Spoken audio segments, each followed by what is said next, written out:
Drunk to the tank, to the drunk, to the tank, to the drunk tank. Oh yeah. Drunk to the tank, to the drunk, to the tank, to the drunk tank. Oh yeah. Drunk to the tank, to the drunk, to the tank, to the drunk tank. Oh yeah. Drunk to the tank, to the drunk, to the tank, to the drunk tank. Oh yeah. Drunk to the tank, to the drunk, to the tank, to the drunk tank. Oh yeah. Drunk to the tank, to the drunk, to the tank, to the drunk tank. Oh yeah.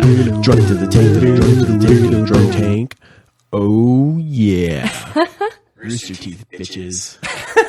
That was awesome. Did you vet that properly? Was that stolen? I hope so. I hope it was not stolen. Apparently, last week's podcast had a beat bed stolen from a Naruto fan podcast. And someone was very upset with Gus for not properly checking. In the comments of the podcast, someone was like, "Gus, you need to do a better job of back checking all of these songs." Like, how the fuck was I going to find out that a Naruto fan podcast used that song? See, I think you having to check anything kind of defeats the purpose of this process. I mean, you love this because it requires little work from you. Yeah, it's like 2 minutes before the podcast, I'm like, this one, let's go. You take 1 fucking week off from listening to the Naruto fan podcast, and that's the week. God, I'll be honest, I don't even know what Naruto is. It's like that ninja anime where With they the wear the headbands. headbands you see them at all the conventions. You don't see them as much as you used to. No, No, not no. I saw 2 at Comic-Con and noted how few of them there were. They're going to be replaced by those kitty brain ears. controlled ears that we talked about last podcast. Can I tell you, there was a lot of people who came to the booth with furry clothes Oh, on. God. Clothes, Well, yeah, no, furry 'cause- accoutrement. we've got the official ambassador of furries working for us now. Have I Ambassador of furries. I haven't even talked to you about that. Oh, yeah, I just got, actually, right before I left, and I didn't have time to open it, so I left and I came back, had a little present on my bench. Somebody sent me a raccoon, like a little plush raccoon. What are you supposed to do with that? No, answer. I think it's better in our heads. I forgot, but I didn't have it like a letter or anything, it just has an address, and I think it's a company. And I didn't bring the box in here with me, and it's kind of a long ways to the studio, so I'm sorry. Thank you for the kind thoughts. I might be a little paranoid, but I assume that anything that gets sent to us in the mail is either bugged or poisoned. Or both. Or both. Yeah. Yeah, I'm definitely in the same boat. Why would you bug something you poisoned? I'll let people open the packages in another room. I'll be like, I'll wait over here. We do get a lot of like cardboard boxes that are then bent to make a different shape and then completely wrapped in tape. When we get those, you will see other people step away as someone starts to cut into that I'll package. tell you, you'll see like the new, like the Chris's and the Marshalls and the Carries like descend on the packages, and the Bernies and the Jeffs and the Gus slowly back. Yeah, the people who remember the Unabomber are like, I'll be elsewhere for the next few minutes. I can date myself even more. I remember the dude who poisoned all the Tylenol bottles. Oh, God. Who I guess now is the Unabomber. It was the same guy? Yeah, they're saying Yeah. Ted Kaczynski was the Tylenol poisoner. No way. Seems like there should be a word for somebody who poisoned something. Doesn't that seem like this is back when language was invented? That's how they killed people, was poisoning. Poisoneer, right? I was talking to her and Brandon. So Griffin and I went to Comic-Con this last weekend. I was telling Griffin and Brandon this weekend in the booth about the Russian politician who was poisoned Oh, was he a politician or was he a spy? and it fucked his face up. I'm pretty sure he was a When politician. you showed me that video too of that, You know this story, right? It rings a vague bell, but I don't remember it. Yeah, they was poisoned him crazy. with polonium, I believe, right? I think you're right. Polonium? he sounds like some kind of made up. I was about to say, I think you're right because I don't know what that is. Isn't that the thing you were talking about that's going to replace nuclear fuel? No, that's thorium. As long as they didn't use polonium and kill like- him with saturated fat and processed meats. That'd be an American scientist or politician, I guess. I get the feeling that the Star Trek podcast is going to be mad at us next weck now, taking all their material. Hold on one second, I'll look up this dude. As long as we stay away from the dilithium, Yeah. the trilithium, I think we'll be okay. This must be the best podcast ever for you, Griffin. Furries and Star Trek and... Oh my God! What if you could Could you cosplay pioneer a new scene as like of like a furry Troy? Can Tribbles must be the sexiest thing in the world to you. Oh my god, and there's so many of them. It's like a group scene. There was a whole like there Like was a tribble orgy in your mind every night. I went to the Star Trek booth or whatever at Comic Con. Yeah, you know, whatever. And there was like a Whatever. whole trough full of tribbles, and they vibrated. No, Let's get out of here. You just What? jump right in that. How many did you buy? You know what I wanted to buy and I forgot to buy it? They have, this like Christian fish and then the Darwin fish or whatever. They had one that was Star Trek, just said Trek, and it was like in the shape of the Enterprise, but sort of like. and so you cool. got to buy it. I know. Man. I bet you're kicking yourself now. You got to go to I- Comic-Con next year. I really enjoy Comic Con. I want to go back. San Diego's gorgeous. Yes, it's a great... Like, I was really jealous when I saw people going out there and, like, talking about how nice the weather was. 'cause And the we've been- water and the airport's closed and there are a lot of good things. It was 105 3 days in a row in Austin. But it rained. Like if I leave the day I leave, it rains. I'm like, God damn it! It didn't Austin. rain. It didn't. It was just like, let me just make you humid for a while. So. Yeah. No, we had a few drops in my house, I think. Yeah, we had a few drops at my house too. I forgot to put my cover on my grill because why would I ever put my cover on my grill? I did the exact same thing. And it rained, and I got, fuck, I hope my grill doesn't get messed up. And then I was like, oh, no, because shooting my grill with a water gun is not going to cause rust. You know, putting my cover on my grill makes you either sound super urban or super suburban. Either one. It's like you can go either way until you explain what that was. Yeah. So Griffin was just talking about the Christian fish. Have I ever ranted about how much I hate those fish things? All those different fish emblems? I don't think so. Yeah, but you Okay. haven't seen the Trek fish. It's very different. But the thing is, they have the Christian fish. Yes. Which is, I mean, that makes sense. People want to represent that they believe in Christianity. That's great. It's also And then- like the story behind the Christian fish is kind of cool in itself. Go ahead. What's that story? Well, it's like back. I don't know what period in Christianity, if this was during the Crusades or what, but when it was illegal in a lot of places to be Christian, to determine if someone else was Christian, it was like the secret handshake. You would draw that fish in the ground, and then if the other person recognized the fish, I think you it was knew in you were Rome, right? It was another like Christian. early Christianity. That's the way I've always understood it. So it was illegal to be Christian? Yeah, in a lot of places. Did you ever go to church when you were a kid? Well, like you wouldn't. It was like a civil lawsuit. Kind of like modern day No, Manhattan. I mean, they would. The Romans would feed them to the lions, right? That's the whole story. Yeah, I think so. And then line the roads with But crucified. who didn't the Romans feed to the lions? I mean, is it really? Didn't they just sort of throw everyone in there? That's a Like, pretty good point. So then, in response to this, I guess because atheists and Darwinists always want to be smarter than Christians, I guess they made the parody Darwin fish, which is the fish that says Darwin in it and it has feet. Right. Have you Yeah. seen that? Because the fish is getting feet. So witty. Yeah, it's so great. And then there was the response fish to the parody fish, which is the word truth, the truth fish, and it's a big truth fish. Eating the Darwin- eating yeah. the Darwin fish. Yeah. So the truth is eating Darwinism, which means it's better than it. That's Darwinism. That's what I don't understand. I've never understood that. That's the most ironic thing that people put on their cars. I mean, it's like that is survival of the fittest. It makes no sense at all. So that's my one. The truth fish should have like extra feet and teeth. Then that would make it even worse. Exactly right. The truth lives on because it killed the other smaller fish. It is powered by the weaker. I feel like we should say a short prayer now. But anyway, no offense to you if you're listening to this podcast in your truth fish car Or your Darwin fish car. or whatever, Or your spaghetti monster fish car. or your whatever it Linux is. fish car, or Yeah. whatever the fuck you Or your have. Calvin and Hobbes fish car.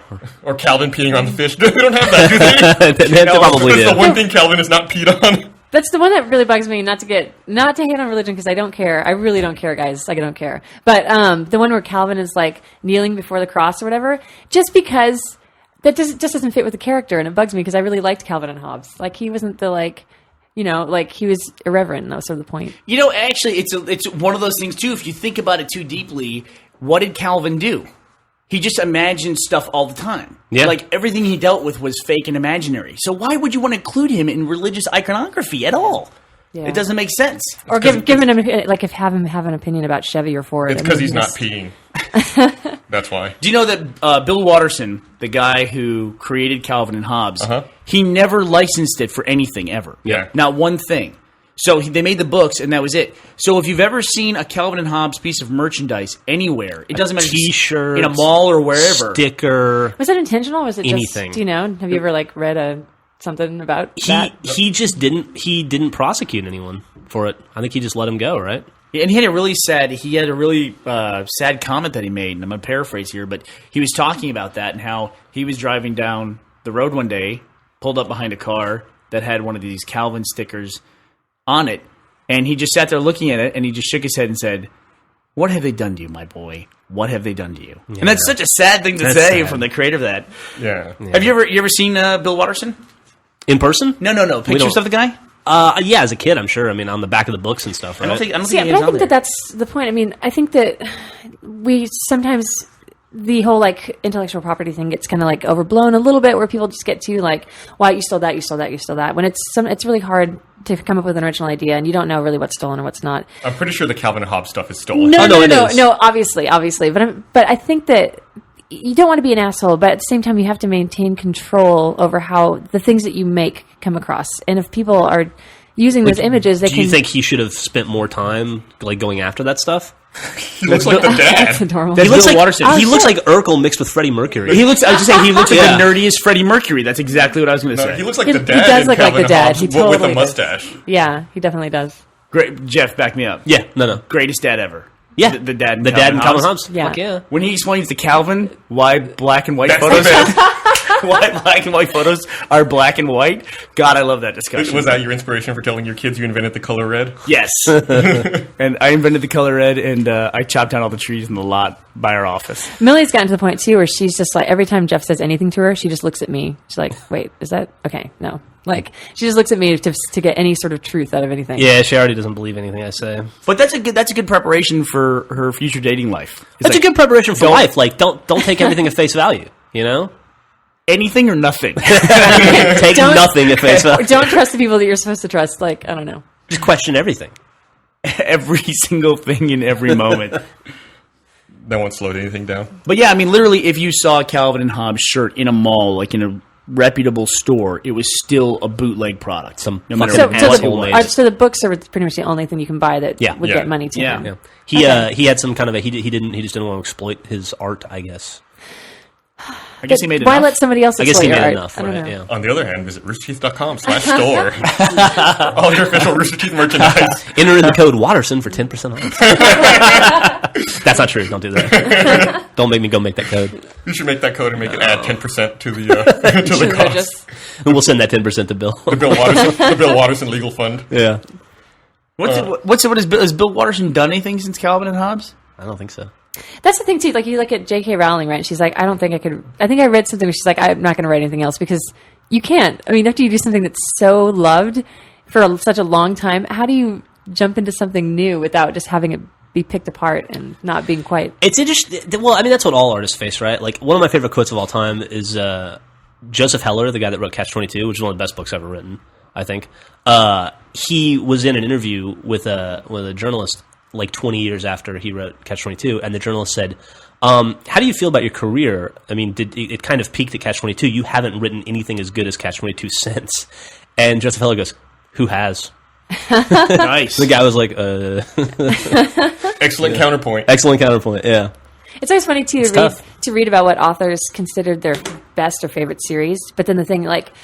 Right, like Sir Arthur Conan Doyle Yeah. is famous for Sherlock Holmes. But he loved the Challenger series more. He hated Sherlock Holmes, and he only wrote it to make money. He tried to kill off Sherlock Holmes. He tried to stop writing it, but every time he got broke, he had to go back Right. to that series. But yeah, the Challenger series was his favorite series, and that's what he cared about, and nobody's ever heard of it. Yeah. Although you've read it. I've never I read it. haven't read the series. I've read the first two. Well, I had them on tape while I was working on something. I don't know if that counts. I don't think that counts. People say that it counts, but I don't think it does. That's like I read somewhere Steven Spielberg's favorite film is Always. So that's not true. Oh, really? What, it's not Duel. It's Jurassic Park 2. Have you ever, yeah. Have you ever seen Always? Yeah, when I was a kid. It's not a bad movie. Have you seen Duel? He did that one like in the 70s. I did see Duel. Yeah, I saw it once. I was at Casino El Camino, and it was on the TV. It's actually pretty. That's the place to see it, Yeah, actually. and, Yeah. and I didn't know it was the Duel, and I was watching. I was like, "What is this movie? This movie's fucking fascinating." And I looked on my phone. It's like, "Oh, this is the Duel." Yeah. Is it the Duel? I thought it was just Duel. I thought it was the Duel, but I could be wrong. It was Steven Spielberg's first movie, and it was about a truck. Yeah, right? it's about a guy in a little red sports car driving like back to see his family or something like. He was like a traveling salesman. He's like in Across Southern the desert. California or something. Yeah, and he cuts off a truck driver. He pisses him off, and then the rest of the movie is just this truck driver trying to get even, and he's like chasing him down. Yeah, you don't really see the truck driver. It's just a very ominous truck. Yeah, And you see like his feet at some point, like in a restaurant. I think. You can almost see why they chose him to direct Jaws after that. Yeah, Like absolutely. he turned the big truck on the freeway. Into a shark. Oh, is that a spoiler? I'm sorry. Jaws. You really ruined the last 5 minutes. it turns out the truck's going to SeaWorld, and that's where Jaws You know, was. I read too, like, the decision not to show Jaws for so late in the film, I read this recently, was purely budgetary.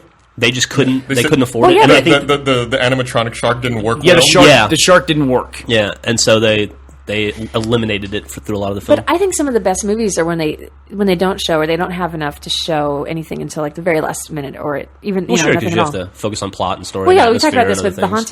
Haunting, from the 50s or 60s. same thing. I mean, you have to like build everything up with storytelling and not rely too much on effects. That said, I don't think we should do that. I think we should. Yeah, that makes sense. Monty is fantastic. Our production designer over here is saying, "Yeah, hold everything back." It happens a lot. Like I finally watched that movie you talked about a long time ago, Sunshine. Great film. Where Yeah. the astronauts have to go and restart the sun. Yeah. And it's a great movie until you see like the villain kind of in the last 15 minutes or so of the movie. Yep. And then you're like, what the fuck is this? But the best thing about that scene is that the set is really cool, and then you can avoid looking at him and just look at where they chose to put him. We were watching that movie. My wife turned to me and goes, what's happening?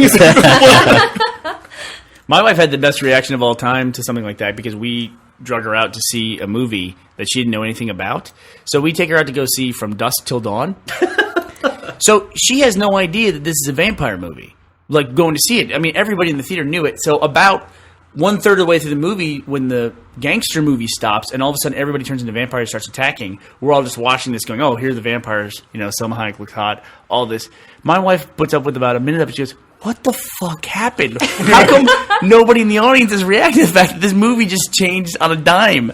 That now it's suddenly a vampire movie and everyone just accepts that. It's like, that's what the movie's about. I didn't know that either when I saw it. You didn't? I was Oh, very really? confused. Yeah. I saw it way late, like I see every movie. Oh. So I was like, for the first half of the movie, just like, I thought, isn't this the no? Like I had the opposite but same kind of reaction. I think I saw that at North Cross Mall back in the day. They had a theater I think there? they had a theater. Like, it was one of the first movies I ever saw in Austin. Yeah. Was it on the ice skating rink? It would have been no. It was next to it. You said that there's a drive-through in Austin now. Is that right? There's a mobile drive-through called Starlight Drive-in. Drive-in. Yeah. Drive-in, mobile sorry, drive-in. not drive-through, drive-in. You can drive through it. Mobile drive-through sounds great, though. Yeah. I don't know.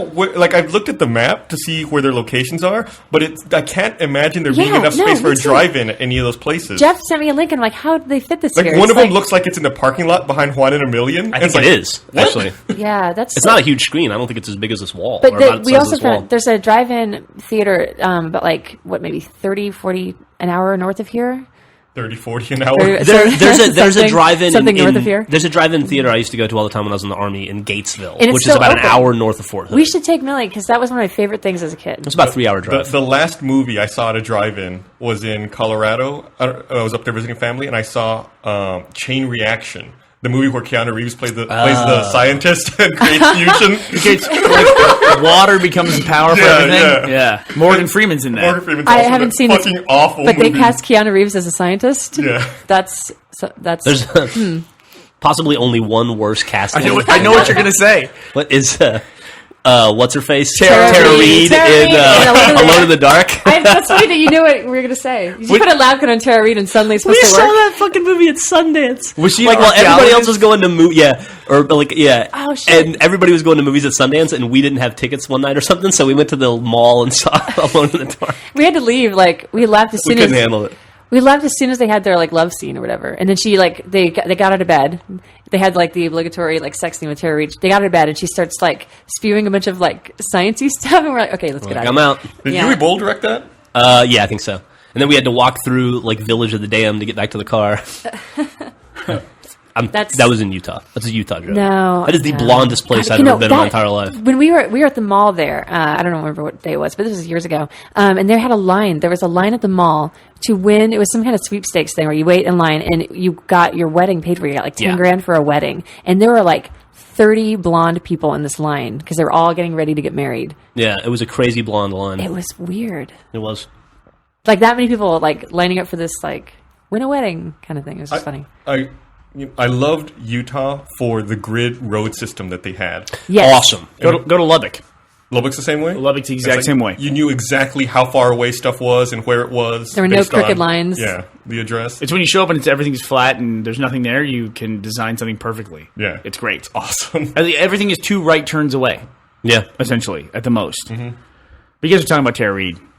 Can I just say, I got a problem where they always talk about the phenomenon.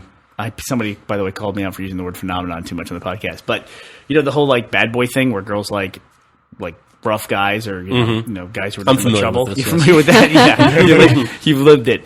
I don't know what it is about these starlets. I gotta admit, I like a mess. I do. Dude. And Tara Reid's like one of the classic messes. Do you remember when she was on the red carpet and her dress fell off? Yes. And she didn't know. How do you not love that? How do you not gotta love love that? She was also. I don't think she's properly credited for the celebrity reality show thing. Paradise was like the first big celebrity reality TV show, way before like Paris Hilton and all those other I ones. remember What that. is she doing now? She got old really Like fast too. 6 lines an hour. I don't know. Like she like Allegedly. lines of dialogue. she was like if she was Thespian. like Big Lebowski, right? She was like Bunny or whatever. Yeah, She was so hot in that movie, and then I felt like 2 years later she looked like She had 10 years old. She had a lot of bad plastic She had a lot of surgery. botched plastic okay. surgery. But she got all that worked out. She's fine. She did. Yeah, she's fine. I haven't seen her lately. No, you don't need to pile on. I guarantee you, wherever she is right now, she's super hot. So let me, in this vein, let me just ask you quick gut reaction. 2 weeks ago, 2 weeks ago. at her worst, would you have slept with Amy Winehouse? Yes. No. Yes. Oh, what's wrong with you? Why not? A, talent is attractive, and B, like you said, a mess is attractive. What is that? I don't know what it is, dude. It's true. If there may be heroin marks on a girl's arm, she goes up like 10 times to me. I don't know what it is. You're like, this could be a wild night and a disease night. I don't know. You gotta roll the dice, right? You got to rely on modern medicine. That's why I fell in love with Griffin. Well, here's the thing. It's like, never mind. Nothing. I probably should ask Griffin that question. What do you think? Were you attracted to Amy Winehouse 2 weeks ago? No, I mean she's not really my type. I mean, even in her best, she wasn't really my type physically. Mm-hmm. So no, but I am attracted to messes. Yes, and the tough guy thing. It's weird because I didn't think I was that kind of girl. But when I first met Jeff, we had this long date. We were talking. We never kissed or anything. But the moment he showed me his like scars on his knuckles from fights he had been in the army, I was like, oh wow, like, and I'm not that kind of person. I didn't think I was, but it was weird. Let me see, Killer. Let me see these scars on your knuckles. They've faded now. I'm I not think. bringing him up. Do you still have them? I only bring out the big guns for Jeff joints. I never really talked to you about that. You used to fight a lot. I used to be a bit of a smartass. Yeah. Yeah, and so I Allegedly. don't know if I fought as much as I got this shit kicked out of me a lot until Yeah. I learned to shut up. Oh, really? Yeah, I got beat up a lot in the So army. those are self-defense scars. There's a lot of me pounding the ground, going, "Why?" God? I got hit so hard I was thinking about this the other day for some reason. I got hit so hard in the parking lot of a gas station by a dude named Porch Jesus. that there was a dent in my forehead for 3 months. I thought that I was going to permanently have a dent in my forehead from where he hit Oh, really? me. I had Wow. a dent in the top of my skull from a motorcycle accident. All because like I walked outside and my friend's wife had these two. It's a crazy story, but anyway, I got pulled into a fight where I had to defend my friend and his wife. And you know that thing in the movies, like in Friday the 13th, when like you see Jason and you start to run away from him, and then Jason's walking and you can't run fast enough, and you fall down and you trip, and you're like, "Get up, asshole!" Like, how could you fall? There's anything to trip on. I did that. I was trying to after I hit Porch as hard as I could in the stomach, and he went, "Ugh." And then he did that cartoon move where he pounded the top of my head like with an anvil kind of thing. like you're a railroad. Yeah, and I saw like birds and stars and shit. It was like bad Disney. I realized things weren't going my way, so I started to try to run away, and somehow I fell and I skinned up my arm, and then he ripped my shirt off, and then he put the dent in my forehead, and it was pretty much all downhill from there. And this was what did it for you? It's just stories. Yeah. I didn't tell her that this story. was a little bit more glamorous than I heard. No, Jeff was like played like stoic and silent about the scars a little bit. I probably for good reason. Yeah, if that's the story behind it, you don't tell that story, He's but you're like, trying to impress someone. Yeah, I got in some fights, whatever. So do you think people don't fight as much as they used to? I When we think were younger? I think it's too dangerous to fight now. I would I think never want to get in a fight. I think you're Yeah. the rest of absolutely my right. life. Yeah. I think you're absolutely right. People are fucking crazy. How many times on YouTube do you see somebody get kicked in the face when they're on the ground? Yeah, it's brutal. It's terrible. Yeah. That kind of stuff didn't exist, at least in my life. Like when I was in But I would think Alabama growing up, there was a lot of fighting in Alabama. I think There was a lot that- of fighting in the army. I There was also think- nothing like that. No, I've seen shit like that. I think the opposite might be true too, because before you get into a fight, there's a crowd gathers around you, and they're like, watching. But now everyone's got phones. You can, like, they could be recording it. I guess you could get into maybe- trouble. I just get the impression that also people I always hear about people getting shot. Maybe it's like the crazy people still fight, and the people that are a little bit nervous about like aftermath don't. One time I was leaving junior high. I was walking back home, and I was waiting for. It was like I was literally across the street from school, waiting for a light to change to cross to continue my walk. There was this girl standing next to me, also waiting, and I'm looking across the street, and all of a sudden I feel like someone kind of shoved me, And I looked to my left where the girl was standing, and this other girl had come and pushed her from behind, and she had fallen on the ground. And like these other 5 girls came out of nowhere and started stepping on her face, like Oh, stomping God. on her, Girls and are the kicking her worst. while she was down. And they did it for like a minute, then they all left. And then you could see like shoe marks on her face from And where girls' they shoes had suck. stepped on her. No, I saw a girl gang fight once. Just saying that people got kicked in the face back then. What I'm saying is Gus is sitting around watching a girl get her ass Listen, kicked. I wasn't getting in there. I saw what was happening to her. I must have weighed like 90 pounds if I was lucky. There's no way I was getting in there. That's I also saw girls in the same school, by the way, who would grow their fingernails long. Then they would take a hole puncher and punch in the center of every nail. Get the fuck out of Yeah, here. so That's that they awesome. had 2 sharp points on every Yeah. fingernail. Then when they get in fights, they just claw at each other and just rip skin up like crazy. It was like like being like Wolverine, I guess. Like having a bunch of fucking little knives on your hands. They sharpen their teeth too. That'd be awesome. That'd be Little awesome. file. when I was, and I may have told the story I already. went to school in a zoo. When I was in Canada visiting a friend of mine, and it was where was it? Canadians are tough. It was in Manitoba. I was in Winnipeg, and I was at some bar, and we were outside and we were about to leave, and there were a bunch of like English speaking girls who were hanging out, and at some point we heard this scream come from a car, and the car like squealed and like ran into like. All these girls ran into the parking lot. All these girls jumped out. These French-speaking girls, and they the lead French-speaking girl attacked this lead English-speaking girl, and they had this huge cat fight. And all these other girls were. It was like girl on girl. Like That must have been the hottest day of your life. it was less sexy than you would think. Maybe it's because I'm not into the French. I don't know. Is that what it was? No animals took were you out of it? involved. No, I don't know. It was just weird to see. Were they going like "le pow"? No, but it was actually kind of made me sick to my stomach to watch. Yeah. Yeah, I don't know. Violence. I'm not turned on about it. I don't know. I thought the scars were interesting. But I think scars are interesting anyway. It's just stories. Is that the first date move? You just bust out the scars? I guess You I had to didn't do know we were. something. I didn't know we were on a date. we were just hanging out. But I was. Did you fight your friends too? Even Yeah, I've been in fights with friends. Yeah. Sure, a couple times. I was thinking Yeah. the other day that you guys might be like my only friends that I haven't been in fights with. This came up because we were upstairs. What, is that a challenge? Bring it. Put on one of Griffin's furry suits, and I'll put my animal theory to the test. By the way, that came up constantly at Comic-Con. People wanted me to fight an animal. People latched onto that. No one showed up with an animal, though, did they? They wanted to take me to the zoo. Do you see that picture of that fucking leopard attacking that dude's head while you were at Comic-Con? Nope. You could not beat that leopard. It's like there were like 4 dudes looking for this leopard. 3 of them have helmets on. Who did the leopard go for? The guy without the Dude helmet without on. the helmet.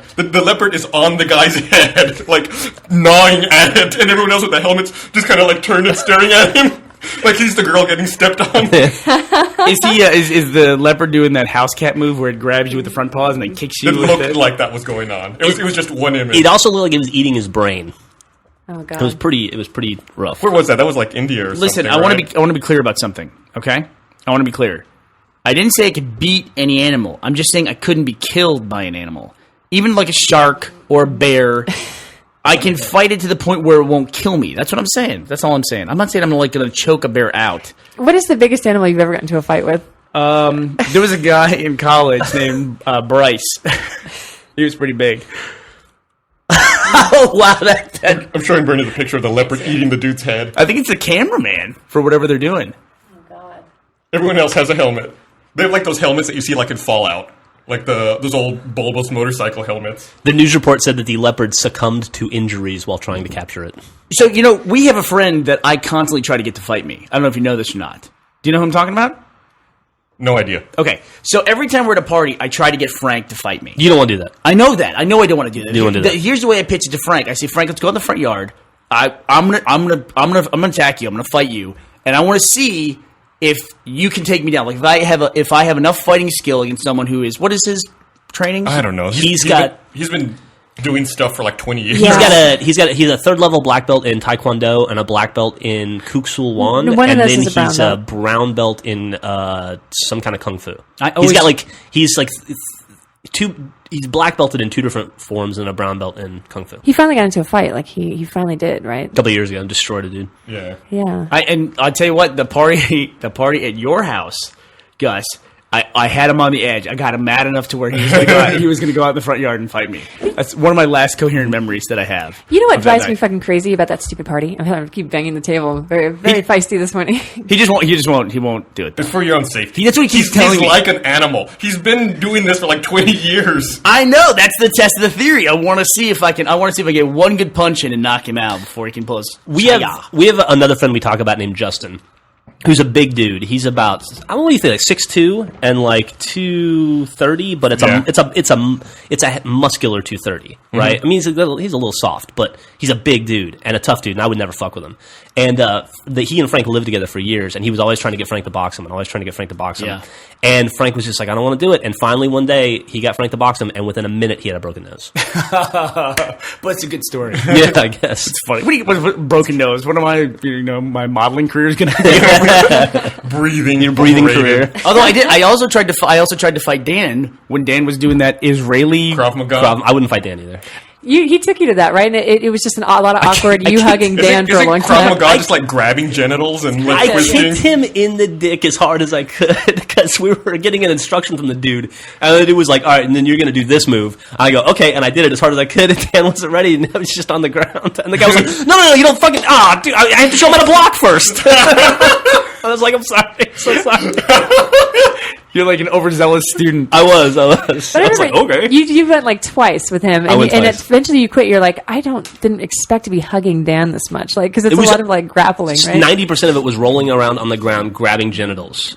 Yeah, no, it was, and throats. Do they include women? I mean, can girls? There count? were girls there. Oh, really? No girls you would want to roll around on the ground and grab their genitals. Though. I'll be the judge of that. But the way Dan described it to me too was that it was a guy's garage, and then they would move everything out on the weekend, and it was like a wood paneling situation where it's a bunch of dudes where they're all standing around in essentially their underwear wrestling in this guy's 8 in the morning on a Saturday. unair conditioned garage. It sounds like some kind of wannabe fight club.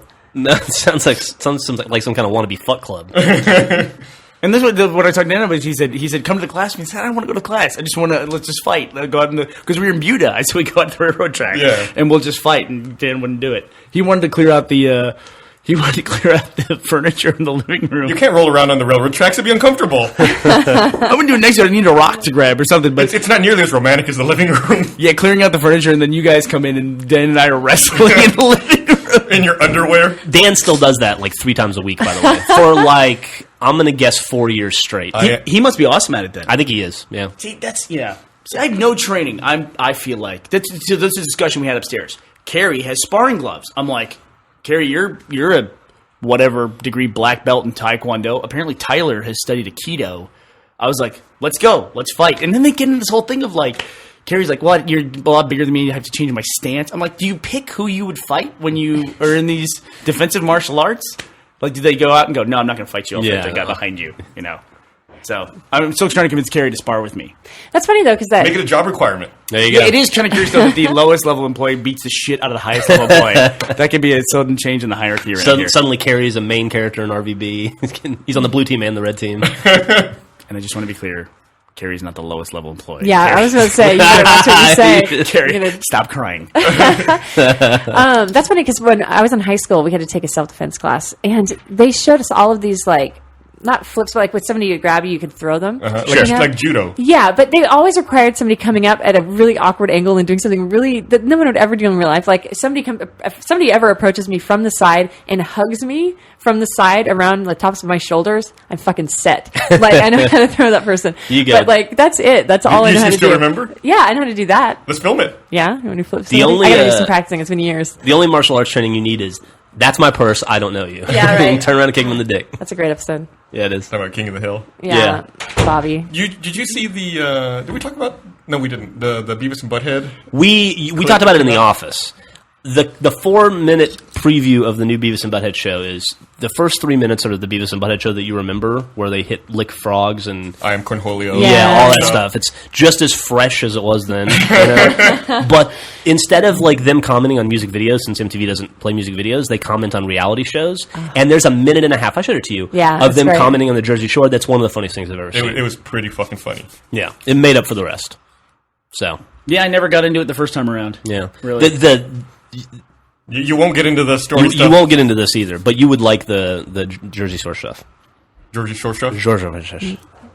Are you sick at all, by the way, Griffin? Sick? No. I can't determine if I have allergies or if I picked up one of these. Oh, you know what? These con colds. As soon as I walked into the studio this morning, I sneezed like 5 times, and I wasn't sure if it's just like dust because we're cleaning in there finally. We complain about how our office is too small. It's because we have junk on the floor everywhere, and you can't go from one part of the office to the other without like having to do this complicated It's like an winding. episode of Hoarders. Oh my god, no, it's bad. So we're getting rid of stuff that we had, like, and it's honestly like we just get so busy. Like Yeah. we still had the Family Guy set up from like a short ages ago that finally got dismantled yesterday, and then there's a bunch of other stuff that's been like kind of lingering in the background that isn't really necessary to have around anymore. But no, I don't think I'm So sick. nobody got an illness from the convention? I'm not sure if I have allergies or if I got a cold. It seems a little late to pick it up, though, because Comic-Con is, It could have been dormant. 5 Building days. up its strength. It's true. I hope not. Man, fucking that hand sanitizer is your best friend Yeah, at those events. I use it a lot. It's mainly like I think to use it mainly if I shake like a really sweaty or clammy hand, which is we should get frequently. We should get giant buckets and just dip our hands in them constantly. Yeah, or we should just get one of those like plexiglass screens with like the gloves that are attached to it. You put your arms through. Like Like sandblasting? like reverse bubble boy. Like Yeah. we'll be the boy in the bubble and have like hand things that can come out. The moops. But I don't actually. I don't tend to get. I know that like a lot of people get sick. Like I know. I talk to every time Luke McKay goes to a convention, he gets sick. It seems like, but I never do. And I think maybe it's. I don't know. Like, It's 'cause- he's a little wilder. Like he's a single guy, so he runs around and like does more at night. It's because we're tougher from not having as good health care as the Canadians. There you go. We got to deal with it. Yeah. Fucking softy Canadians. I don't know what it is, but I don't tend to get sick. I did get sick coming back from Boston just because of the cold. We can wait for 8 hours in a doctor's office for free. Good luck with that. Yeah, I'm the same way. I think because I'm traveling so much, I think that I just skip my allergy shots too many times, and I think it's like coming back to haunt me now. But this is not allergy season at all. I mean, unless you're allergic to mold, because that's all year round. I'm allergic. I was allergic to when they tested me 2 things. For some reason, I'm allergic to sage. I don't know what the hell. Okay. I'm allergic to sage, so I guess I won't be part of any Wiccan rituals. But is it sage, right? Don't Yeah. they burn that to purify a house? It's not the only culture that uses it, but yeah. Maybe they burn it to get you out of the house. Maybe you're what they're doing to drive away. I'm an evil spirit. I'm allergic to sage. Nobody's surprised. But the other thing was the cedar that everyone's allergic to here in Austin. Yeah, it's bad. I think even if you're not allergic to cedar, like it's supposed to have like the highest mountain cedar count in the world or something It here is, in yeah. Austin, and it's awful. And there were some record-breaking years the last few years. Hey, speaking of Austin, congratulations, Austin! It just got voted the second best city in America for singles. What's the first? New Orleans? Oh, really? That's what Really? they say. We lost to New Orleans? Really? It was New Orleans, Austin, Las Vegas, and then I think New York was number 4. Austin's pretty great. I would suck to be single in New York. It seems like you need a double income to live in New York. Oh yeah, I agree. I don't know how you would meet anyone in New York either. Are you kidding? You mug them. You mug 'em? Just don't hug them from the side or they'll flip you. Oh God. Just show up at a guy's garage in your underwear. That's right. Start wrestling with people. There's certainly some cities that you have to like and get invited to house parties to even meet anybody. Yeah. Yeah. Well, I think there's so much of a social life in New York. I mean, people go out so much. That's a big part of being in New York. You probably meet people a lot that way. Yeah, but you tend to go out with people you know, right? In those cities? I guess. I don't know. I mean, it's one thing, in New York, someone approaches you that you don't know, your inclination is not to, this is going to be great. Yeah, no, I know. But like when I lived in Jersey, we would go to New York for the weekend, and you just look in the paper, and it'd be like, oh, there's an art gallery opening tonight, free wine from 8 to 11, and you'd be like, I like free wine. I'm And sure you do that stuff. Free wine's the best tasting wine. You meet a lot of people that way. Meet a lot of other people looking for free wine. I mean, I know you put free wine in the paper. Yeah. God, I can imagine what kind of crowd you get. So, you want to talk about Comic-Con a little bit? Yeah. Some of the cool stuff that we saw at Comic-Con? Sure. Let's go. So, they had a Always Sunny panel. That's what I hear. And Did you go to it? Well, no, because we had to work. Oh. But Right. Brandon's girlfriend came, Catherine, and she got to go to it because all the things like that you have to wait in line like hours Yeah. for. So we just couldn't get away. Otherwise, I would have done the Supernatural. Dude, Always Sunny is maybe my favorite television show of all time. I would not wait more than 15 minutes to see those. But they guys live. showed the first episode of the with new you. season. I'll see it on FX or I'll see it on Zune in 2 months. Well, she got to talk to Danny DeVito, and I don't know I don't know why I wouldn't talk about this, but she got video of him talking to her about her asking about my Zombie Plan shirt, which she got from the booth, which is kind of funny. which is an endorsement. There you go. Danny DeVito loves Red versus Blue. There you go, right there. That is the logical conclusion to make from that. There you go. But apparently, Mac, who gained a bunch of weight, has already lost it all. Oh, has he really? Oh, that's a shame. That photo you showed me was great. It was pretty funny. He gained 50 pounds. Can I ask you though, if you're going to just lose the weight right away, why don't you just get a fat suit? Like, why go through the trouble? Like, why put your body through that? Because it's a fun 2 months. A lot of barbecue Yeah. and Well, sitting around. They had a kid because he's married to Dee on the show. Right. And so now the speculation is he just said it was for the show. Right. Maybe Yeah. he really did just gain a bunch of weight. Did Yeah. you go through that? I think you gained some weight. I gained a lot of weight when we had a kid, yeah. Yeah. I'm meaning to talk to you about that. But I think that, like, they say that men go through the same, like during pregnancy or whatever, they'll go through like sympathetic symptoms, kind of, like they'll put on some weight or they'll get moody at a certain time. And did you experience that? No, not really. Not really. My wife said that I was a lot nicer to her the first pregnancy than the second pregnancy. She talks about that a lot. She said she felt like a queen during the first pregnancy. Jeff was not that nice in the first, and he's better be better on the second. There's a second? Are you guys having another kid? No, that's the worst. No, Bernie you- tried to you- convince you- everyone at the booth that I was pregnant. Like did. every time I did. it was like, I did. If I complained about anything, it was like, really? Isn't that something like? And then all these She's kids like- out there. She goes like, I get so nauseous in the morning. That's what started it. Like she came to the booth one day. She's like, I just get so nauseous in the morning. I'm like, wow, nauseous in the morning. Then she was moody, and then Yeah, well, I'm always moody. what else was it? She wanted to eat something random, So watch out. Have you? I mean, how would you know? Do you? I mean, No, I know. There's just no. It's just not possible. Yeah, we're married. That's how you get married is you get pregnant, right? That's how we it get worked for married. us. Yeah. Never make that mistake again. Nope. so but Love you, Millie.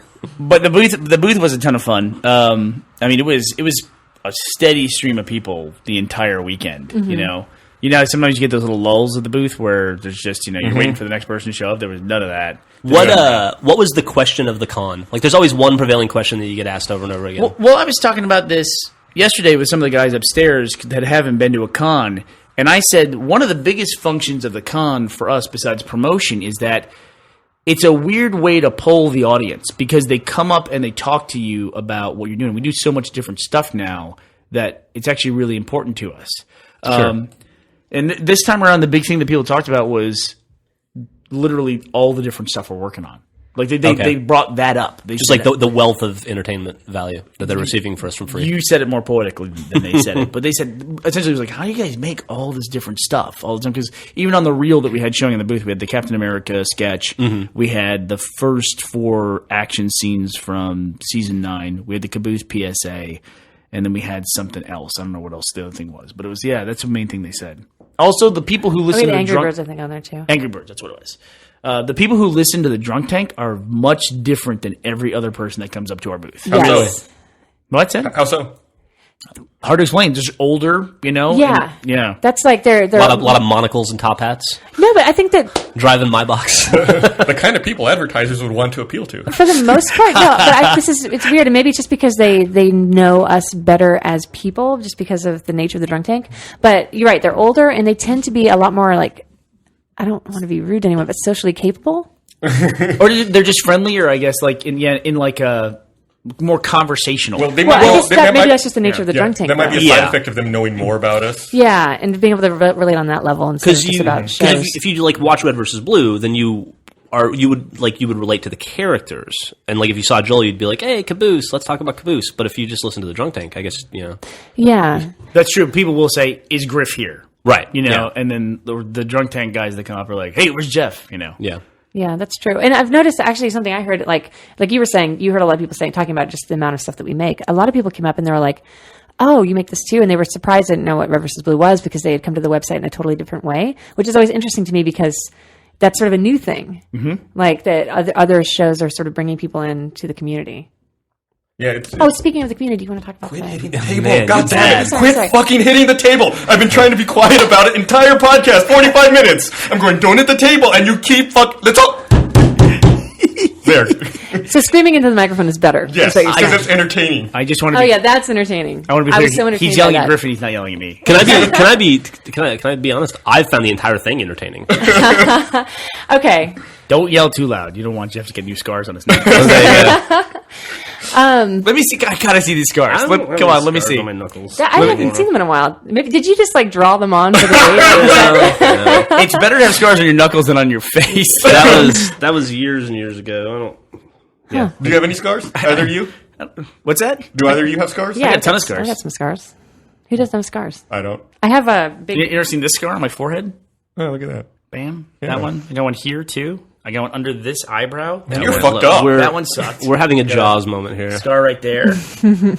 So I have a big like drill hole mark on my leg still from Doom, the Doom episode of Immersion. I'm drilling into your own. Yeah, I leg. decided that I didn't want to put my project on the table, so I just put my I don't know. I was using a 3/4 inch drill. And you posted a picture of that, didn't you? Yeah, I Of think the aftermath That of that? sucked because Jeff was there too, and I had one jeans sucks. on. So it partly went through the jeans, but it twisted the jeans around my skin. So I had to reverse the drill Oh. out because I couldn't I couldn't pull the drill out. I had to reverse it out. Yeah. You know, you worked in a machine shop. I did, The yeah. worst thing is clothes. You don't realize how dangerous your clothes are. Clothes are dangerous. Yeah. That's You why. caught That's why something we. twisted up. That was the most pain, I think. It's all the little blood blisters that I got from the jean fabric. That's why my boss explained to me that we had to work naked all the time In the for, garage. for our safety. There was that woman who it's not clothes, but that woman at the dry cleaner on South Congress Fuck, who dude. died because her hair got caught in the dry cleaning machine and it pulled her in. That's sad. That's not a dry cleaner anymore now. What is it? It's I think it's Parts and Labor now.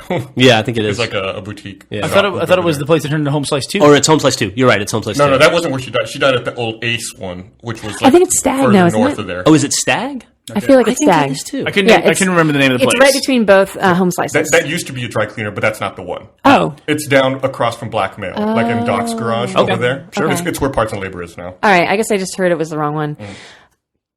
Okay, I believe you.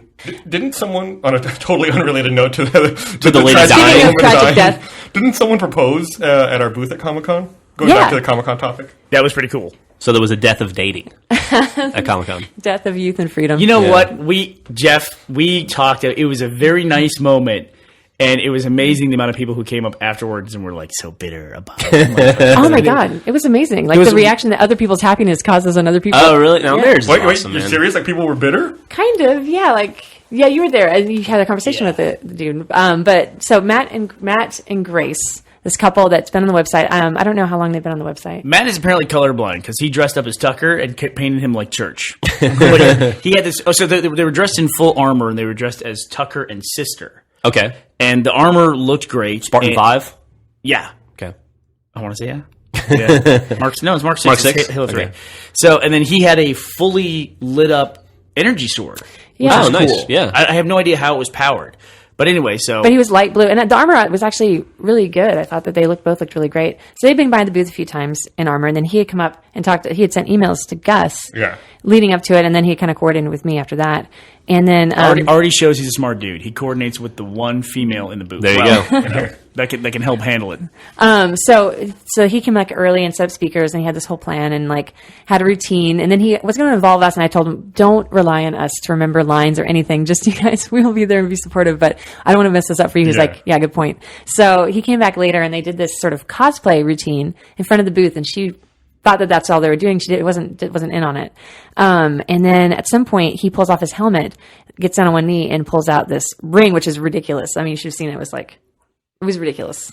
They're not going to be buying a house anytime soon. Okay. There are a lot of very intelligent, independent women that we interface with through Red versus Blue. That I love them.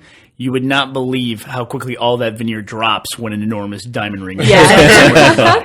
It was like, oh, bleh. And then they were like, look at that thing. Yeah, but it wasn't just her. It was every woman anywhere near was like, Pretty "Let me see the much. ring." So like all five of them at Comic-Con? Pretty much. No, I mean it was Mary and Kathleen were there, and they were in on it too, But no, it was really, really sweet. This thing was like a doorknob. Yeah, This thing was enormous. she looked like she was the next day. She looked like she was tired on that. Like, side does of she her lean to body. the side now? She developed back problems, like dragging that arm.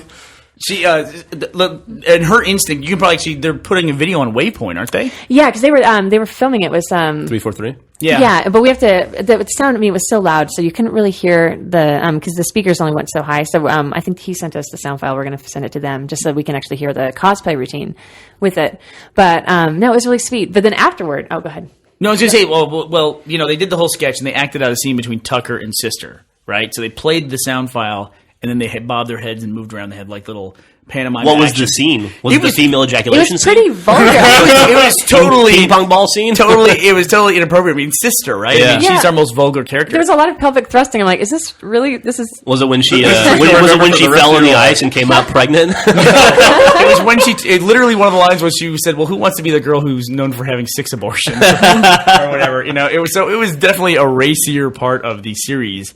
And so they're going through all this. So we're in all this huge, heavy armor and all this. The girl has no idea it's coming. The dude drops down to one knee, pulls out the ring, picks it up off the table, the ring case, and opens it. I mean, I've never seen a faster reaction to anything. She literally had her helmet off and had her left glove off. Within like, it was like watching Instinct in action. You know what I mean? It's like I don't even think she knew she was doing it. She did it that fast.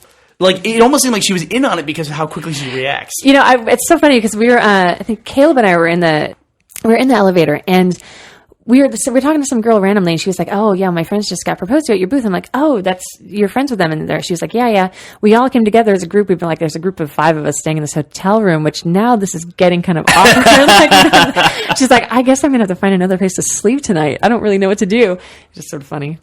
No, that sounds like an incredibly sweet moment. It was very, very sweet. But No, it was really the awesome. sweetness caused a lot of like bitterness in people around. It was weird. It was weird to see. Did it make other people jealous that they're alone or something? Well, no, people that have been through it, I guess. And Yeah, seeing the other I side. remember when I felt that way. Yeah, it was like, can you suspend that for like 5 minutes? Yeah. Yeah, They just couldn't. wait at least until they're out of earshot before you talk about the reality. It's of- like the internet comments are there live, like fake. Talk to me in 6 It was months. totally like it totally was like that. It was like YouTube in action. The worst Except part you don't was have to refresh.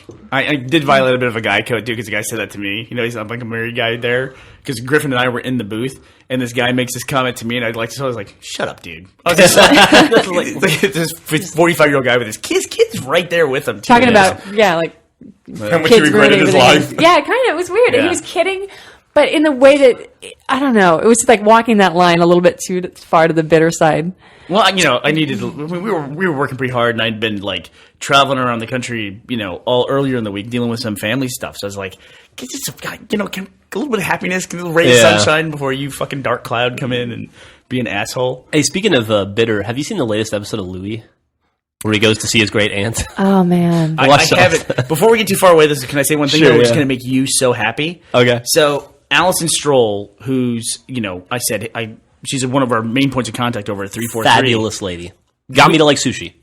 Did she really? Yeah, Yeah. she's the reason I like sushi. God, She's that's the turning amazing. point. Years and years of being married to me, and then Allison walks in. Yeah, Here's a little sushi, and you love that's it. all it took.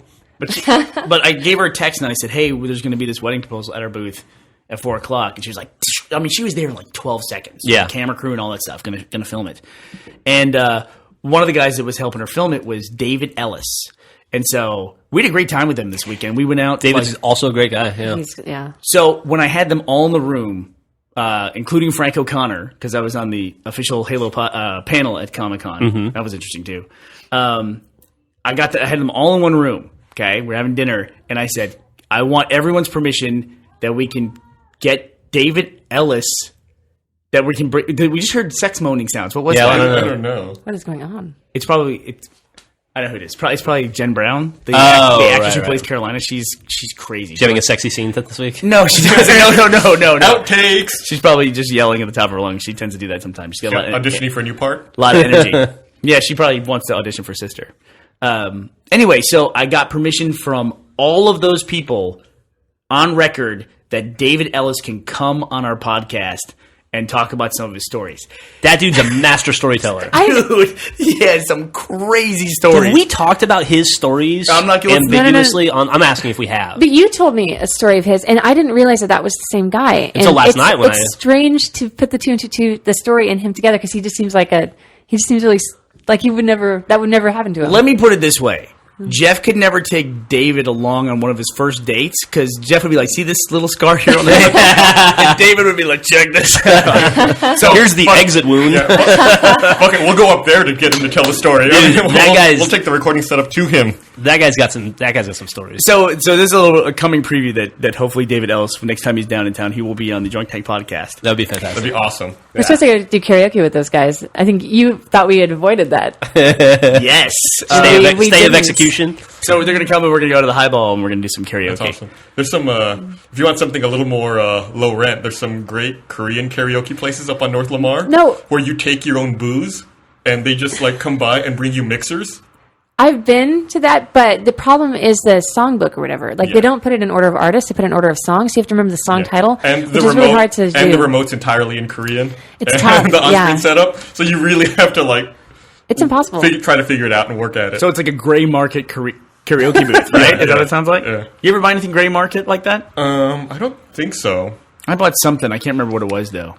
I think I bought a camera like from one of those camera Right. stores in New Orleans once when I was in my 20s. Yeah, there you go. Yeah, you always get like the Korean book with it. And the menus are all in Japanese, Yeah. and you have to figure out in Japanese how to turn it over to English. Yeah. When I was in Japan, I bought a camera, like a little digital camera. But that's not quite the same. Interesting story though. You know, we talked. It's fucking related. You want to get a fucking scar on your nose, asshole? I'm being honest. We talked about how things spread. You know, like how did the blowing on a Nintendo cartridge? How did that spread across the country? Oh, right. Who was the guy you think that first designed the inner city downtown electronic shop? That's like the silver panels with the glass as you walk in with the stuff on either side. That's like the design for every electronic shop in every city. Yep. When you said New Orleans, it's like just like Instantly that yeah. I can think about 5 of those on Canal Street. Yeah. Exactly. It's crazy. Before we get away from Comic-Con, did you want to talk about your panel? Yeah. So you were on a panel as well, Griffin. How Yeah. did you do that, by the way? Let's talk about Bernie's first. This was first anyway. So I was invited to be on the official Halo panel, the Halo, The Halo Universe, Halo yeah. Universe panel. So it was. That means Red vs. Blue's officially canon now, right? They can't take that away from us. Yeah, we talked about that. We were going to try to make that happen, but that didn't happen. By the way, so it was Frank and Kevin, and then Greg Bear and Karen Travis. So Frank and Kevin were architects of the Halo universe, Right. Kind of overseeing everything. Greg and Karen were novelists. And then 2 guys that did a demonstration of developers for 343 that did a demonstration of specifically of Halo Anniversary. They also showed a really cool video that I feel like I shouldn't discuss too much because it might be spoilerish, because it's a kind of like a teaser thing. So you should just go see it because if I say anything about it, it'll kind of ruin it for you. That they showed at the panel, which I'm sure they're going to put up on Waypoint. if Is they it haven't a already. Halo Anniversary video?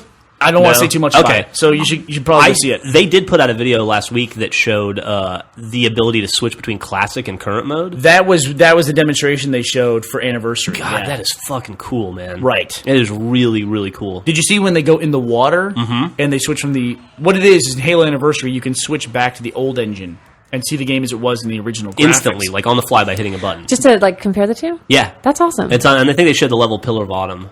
No, Silent I'm sorry, Cartographer. Silent Cartographer. Yeah. Which it's like the one where you land on the beach. Yeah. That's like a classic moment in Halo. Yeah, great. That's the one I remember the strongest. Yeah. But so they showed that. The build they had in this particular panel, they even said it's a little bit laggy when you press it, and apparently they've already made it so now it's instantaneous. It's just flop back and forth. When I want to see you hit the back button, I think. Okay. I'm not sure to do it. So we did that, and this was like the easiest panel in the world for me because I just sat there and did basically color commentary, and that was it. It's like this is what it's like to be Jeff all the time. It's like I have no narrative responsibilities here at all. It's a good gig, right? It is. It's fun. It's fun. It's fun. And It's good life. I sat next to Karen Travis, who She's awesome. She Yeah, is. she's great. And she's working on a new novel. And I had just read Cryptum, which is their first Forerunner novel by Greg Bear. That was crazy, man. That's really different from everything else. Really? Yeah, and I was a little behind. I got kind of tripped up on Cole Protocol, so I had to go and read Cryptum before. And I'm not going to show up on a panel where I haven't read somebody's book. You know what I Right. mean? Sure. oh, God. So why? Does that sound like a great segue? No, yeah, speaking of not being prepared. Yes, What was the name of the panel? The you were panel on? was called There and Plague and Video Games to Comics. I'm sorry to hit the table. I need something to hit. I'm going to have something. Next time we'll have something. Yeah, Gus so not the even problem yelling this was, time. I give up. before I went to Comic-Con, we were really busy with Captain America short. And I had, gotten this email. Allison introduced me to Kathleen Sanders, who's Ninja Harlot. That's how I've gotten to know her, which is funny. From But her Twitter handle is Ninja Harlot. this is the problem. I have trouble with names, and everyone's got 2 to 3 names. I'm way better, especially in the booth. I'm way better with people's screen names than I am with their Yeah. Yeah. names. Yeah. And I think it's because those names stand out and they're chosen and they're not, because I know several Kathleens at this point. I don't know. Yeah. And I'm also way better with avatars than I am with faces. Because when I meet someone in the booth, they tell me they are, and I'm like, oh, I remember your avatar very well. Right. You know Yeah. what I mean? It's like, they should wear shirts that have the avatars on them. Yeah, like instead of name tags. Yeah. Hello, my name, my internet faces. We should seriously, we should consider that for RTX for badges that people can put their avatar. That's a cool idea. Some people change their avatar though. Yeah, they should not do that. Yeah. I think you should have one avatar change a year. That's it. Okay. Well, what about like when Bungie releases a shirt for charity? What? So what about like? Oh, or you mean like physical attributes? You can change your clothes, your avatar clothes. He's talking about like your picture, your icon on a website, Your forum avatar. Xbox Oh, I see. avatar. But even so, even Same like thing. your Xbox avatar. Yeah, but you dress it up, but you don't go through and redesign your avatar. Sure. Okay, so getting back to the panel.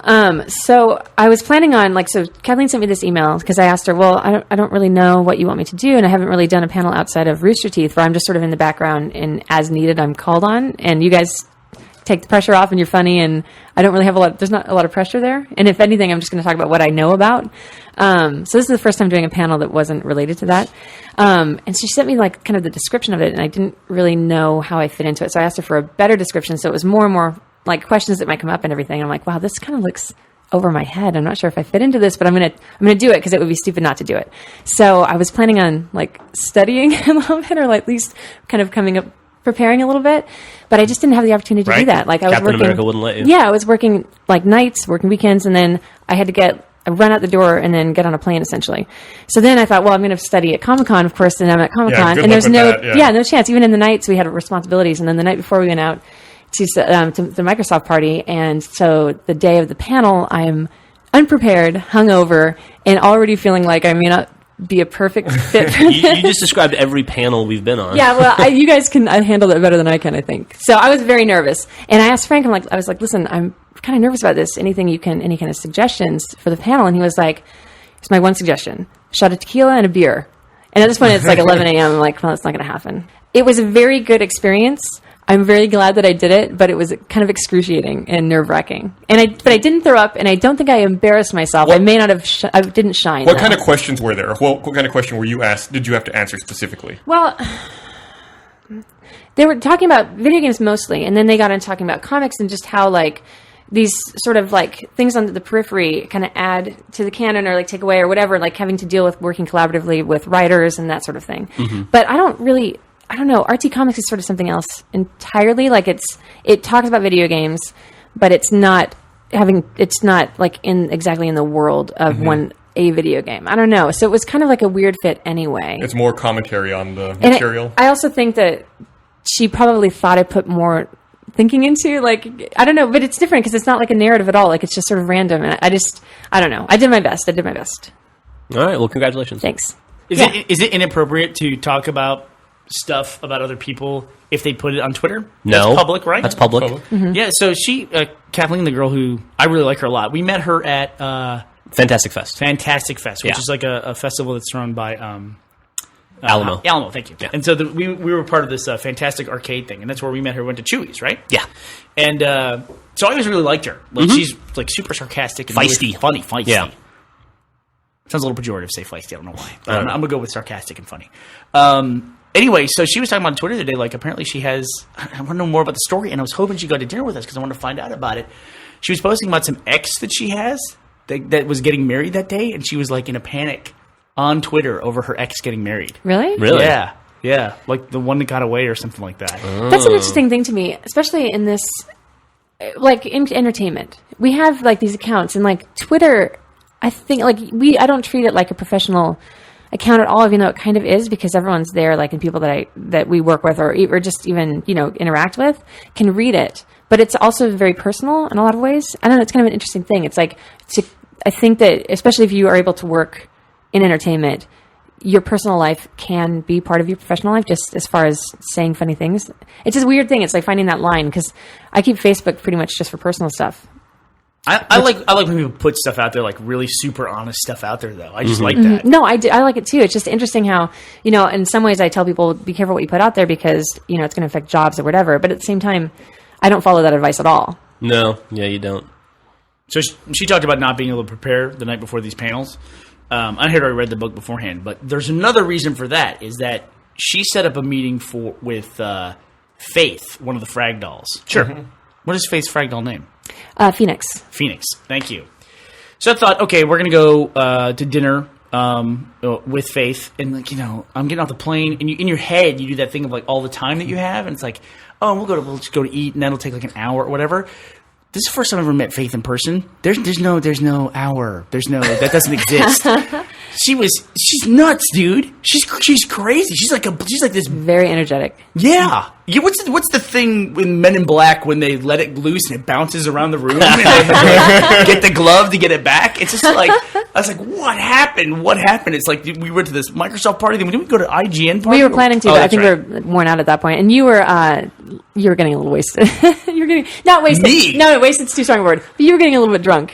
Oh, I did a stupid thing. Yeah, you did. I did a stupid thing. You gonna talk about it? I don't know if I can. I won't go too much into it, but I don't know if I should. I met somebody out that night that someone introduced me to, and I recognized his girlfriend, and I kept talking about how I know her, and I'd seen her, and thought, oh, I think you're an actress, and you're in like, I know, I recognize you. You kept listing movies you thought she was in. Yeah, and she kept trying to get away from the She conversation. was like, no, let's just And talk you about my wouldn't- boyfriend. This is his you- night. This you is his wouldn't night. let it die. But she was like, listen, I've been in some things. It's true, but it's his night. No. Let's talk about my boyfriend. No, she knows that to me. You had with her. Yeah. You had with her. And you thank you, Christ, you could give me a heads up on it. Anyway, of course, we walk out of the party, get 2 steps out of the party, and I go, she's a porn star. And I love how you even like telling everyone around you that I recognize this. I just don't know why I recognize her. It's just as incriminating. That's so awesome. So fucking That's terrible. so awesome. So terrible. So terrible. So, Your story about dinner with Faith is funny because my first time meeting Faith was at our party last year at PAX. And wish I remembered that. yeah, and so I got blackout drunk at that party. I'm embarrassed to say I haven't done that since probably high school. And I remember engaging in a conversation with her. And then I remember like at some point later in the evening looking at her and thinking I should walk away right now. I should just walk away. I don't know what I'm talking about. I don't know what I'm doing. I gotta walk away. I don't know what's going on. And then the next day I saw her at the booth and I go, hey, and she just looked at me and shook her head and walked away. To this day I have no idea what happened. That was a I crazy should night. ask her. We all got back to the hotel and realized we had lost Matt. And then we called him and he was like, I'm at a Subway. We realized he was like 3 blocks away at a Subway restaurant. Oh, restaurant. I thought he Yeah, found a Subway in Seattle. that's all he said. So we had to like try to figure out where he was and bring him back to the hotel. That was also the event with Matt where we went to Red Mill. That's the name of that place? Yeah. We went to Red Mill and we turned around and he was gone and we couldn't find him and then we saw him like across the street down like 3 blocks walking into a grocery store. Yep. We had to chase after him. He was buying And, beer. he was buying beer. Can I get it back to your embarrassing porn star story? Please. The thing that Don't that let was this go. interesting to me is because I talked to her. She told me. Oh, this is because you went independently of your own, so I didn't have a chance to warn you. But she told me like You definitely had a chance to warn. What the fuck are you talking about? I was busy talking about a video game with somebody. I'm so sorry. Anyway, so I don't think she's sorry. set me up. because I'm a girl, I was able to find out what she did, She and set me up. apparently it was. And this is going to embarrass you if you were watching it. Mm-hmm. She did a lot of like tied up secretary fetish stuff. So is that what you're into? No. No, No. So you recognized her. I did recognize her. She got one of those faces. I don't mean to embarrass you. I really behind don't. the GIMP mask, they all look the same. Yeah, that's right. No, listen. First of all, we don't have any problem with this at all. The thing is, that I was that guy Yeah. who like unintentionally embarrassed her. That's the problem that we've got here. That I'm an idiot, not what she's chosen to do for her she's- career. No, God I bless wasn't her. concerned about her career choice. I was just concerned about you announcing what you're into to your coworkers. Listen, I love that our secretary has had the door while we're talking about Yeah. this. But the thing was that I lost my train of thought. I lost my train of thought. I'm gonna go watch videos on the internet.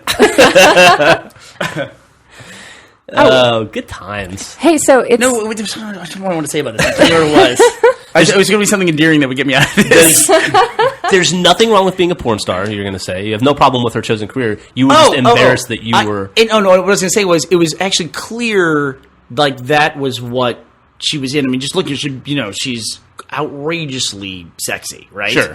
And so it was very clear that she was a model or something like that. Was she wearing latex? No, she was very, Modestly dressed. very pretty lady, and I thought she was in these Andy Sedaris movies or something like that, like some of these like Russ Meyer kind of thing, Which is, two steps up from pornography. well, they, Two steps away. I wouldn't say up. that's good. You know, Two lateral steps. it's Two strafes. It's better. It's better to be the weird independent film nerd than it is to be the sweaty-handed, con goer. Right. Yeah, sure. Hey, how many people were not aware that there's a section of Comic-Con that's all glamour models? Yeah. Or better yet, why did the three of us know that? And Gus and I walk that at least once a day. Whenever we take a break, Yeah. that's where we walk. It's like, oh, let's go see Tiffany Taylor. Oh, she looks sad. Let's go see the most bored-looking woman on the planet. I thought it was funny that anytime I was walking around with the guys, we somehow we had to go somewhere and it's a huge. It's a huge Sure, space, yeah, right? it's But for massive. whatever reason, no matter where we were going, Yeah, we with walk by Bernie Suicide and Girls. Brandon, we always end up walking by like the Playboy girls or whatever. Were they No, Do you- I specifically took you over there because you didn't believe it. And I showed you them. Do you remember I what believe convention you. had a huge biggest portion of that? we've ever seen. WonderCon. WonderCon had And- like an entire area. It was like A third of the convention was it porn was stars. huge. Yeah. What weekend is WonderCon? Mark my Francisco, calendar. at the Moscow Center. Yeah, I was telling Jeff that the Suicide Girls are there, and he knew already. He was like, "Yeah, they're they're there every every year year. with their clothes on." Yeah. Oh, what a bummer! Aisle 2500. I don't know. I have no idea. No, it was They have a better booth than we do. yeah, they do. They had a lot of space. Well, the interesting thing about Comic Con is trying to get the booth for next year. That was a complex process, by the way, damn Gus. it. Yeah, I had to go and bail her out of that. Mm-hmm. By the way, did you hear? She was number one in line. I heard that. I was Number I one in was line. until I had to do math and I messed the whole thing up, and then I had to stand aside while I figured it out, and then Yeah. everyone else got to go ahead of me. Yeah, I went ahead and sent the corrected form to them. I'm going to need it. Oh, you fixed it because that was the second round. Yeah. And I'm going to we'll need to pay them sometime this week. Was it messed up? Did the second one get messed up? Yeah, it was very cute. I know. I understand how these mistakes are made. They appreciated the drawings, but crayon is not acceptable. But those people knew even less. I had to walk them through their own training process. And I didn't know anything. That was the problem being first in Yeah. line. Yeah. Is that apparently the people she was dealing with were just trainees. Yeah. Yeah, and they sat there and the guy came up and said, "Okay, all you need to do is charge them $100 deposit. They'll pay us later." And they're like, "Okay," and they look at the form and they're just like, "I don't know, I don't." And they get the other guy over. They're like, "Hey, look at this," and they get this other guy over. "Hey, look at this," and they're trying to figure it out. And I'm like, "So you just said, well, you just have to pay $100 and we can go, right?" And they're like, "Oh, yeah, okay, yeah." And then they I don't know, it was weird. You could figure out while you're standing there why Comic Con is a nonprofit organization. Yeah. I also heard that these booths they're pretty expensive, and so it says all over the form: cash or check, cash or check, cash or check on everything. All the discounts that you get for paying for the booth up front. Right. And the trainees were telling the guy who was supposedly in the know, "Oh, well, we can take credit cards too." And he goes, "No, you can't take credit cards." And they said, "Well, whoever." They pointed to somebody who clearly had more authority and said, "He said we're taking credit cards. We just don't have a machine yet, and it's on its way." And that guy flipped out when he heard that, and so it was like the whole thing's just a wreck. Yeah. Yeah. They do not take credit cards. No, I know they don't. You cannot pay for a booth with a credit card. You thought that guy was in the know, but he was just the loudest. He would just walk around and was loud. And I think that people assume when you're really loud that you know what you're doing. Was he the bald guy with gray hair on the side with a long No, gray he was a ponytail? young guy, youngish, yeah, Asian dude, glasses. kind of a big guy. He was strutting around. He kept saying, "Everyone, just please be patient." There was 5 of us in line at this point. We knew we had an hour to wait, and they kept trying to send us away. They're like, you can always just apply online. Yeah, that's their big- and they're that's their like, big thing. You can come back later if you want. You can come back, and then I've already seen you. I'm like, I'm not leaving. And they kept trying to get me to leave. I'm like, no, I'm here. I I'm gave you here. a cheat sheet of notes Yeah. for Comic Con, and in bold and all caps, I was like, they will try to convince you to leave the Yeah, line. Do not they did. leave the line. And it was weird. They kept giving me dirty looks the whole time while I was standing there. And I'm just like, it's not going to work.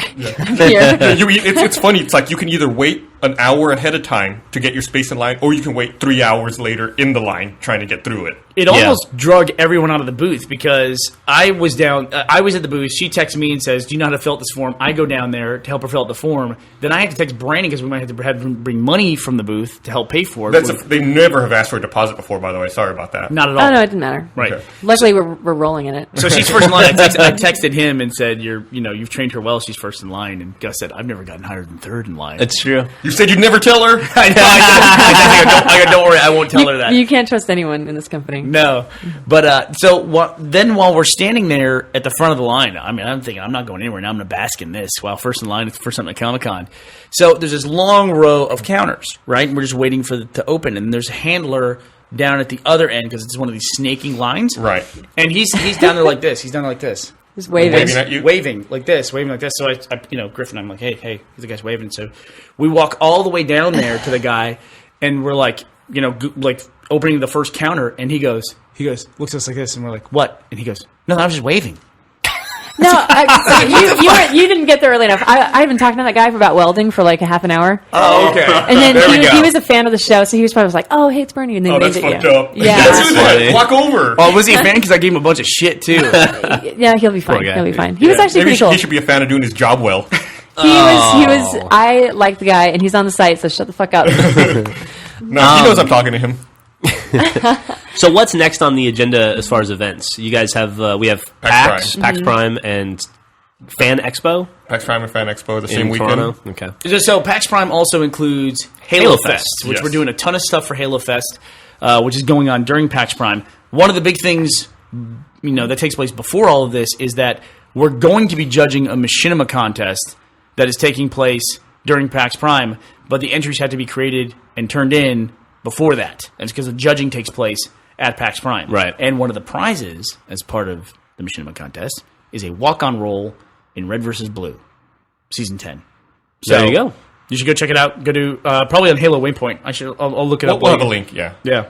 The runner-up prize is 45 minutes of rolling around in a sweaty garage with Bernie. But you have to be dressed like a tiger. Yeah. Exactly. Well, I want to be clear. I don't want people showing up at the con now wanting to fight me. Unless they're dressed like an animal. What's that? And they fight like the animal. And once again, you guys were As chatting long about as I something can- over there. My comment about that is, I'm not saying I could kill every animal. I'm not going to kill a jaguar. I'm saying the jaguar can't kill me. That I would not be killed. I can I like how fight you're it. verbally backing out of this. No, that's his. Yeah, That's I've it. heard him make that stance before. Exactly. All right. I think it's bullshit. Nope. Yep. Until you think you can do it until there's a leopard on your head. Or a fucking grizzly. Well, Suddenly you're in a Werner Herzog documentary. I'm talking about Your widow's listening to a sad tape. I'm talking about one animal, by the way. Okay. Because if you get 3 dogs, you got one here, one Do you think like a bear sees a tent and it's like a microwave dinner for him? He's like, oh, if I open that up, there's food in there. I think so. got the foil pouch. Yeah. Oh, there it is, still fresh. You're pointing at me, Griffin. You were talking about something the, before I rudely the interrupted you. podcast can't see the point. No, I was actually just opening it for Jeff because I know you wanted to do the podcast today because Achievement Hunter is having its 3rd anniversary.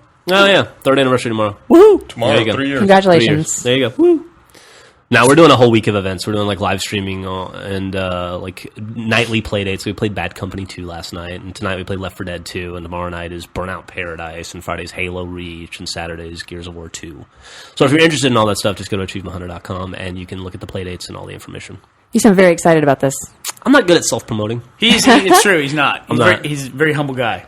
I don't, yeah. Now, if you were to take on a first date, Because Achievement Hunter doesn't have any scars. he would show you his blister scars that he has Right. from Achievement My Hunter. thumbs. The time that the website domain expired, is that considered a scar? Yeah, that's a Screenshot of mental that. scar. The fucking That was pretty funny. Yeah, that was hilarious. yeah, so awesome. Great. And You were were out of the country. Too. I was in Australia. No, I think you were in England, or weren't you? England. No, Maybe I was in yeah. or Scotland. Yeah, it was rough.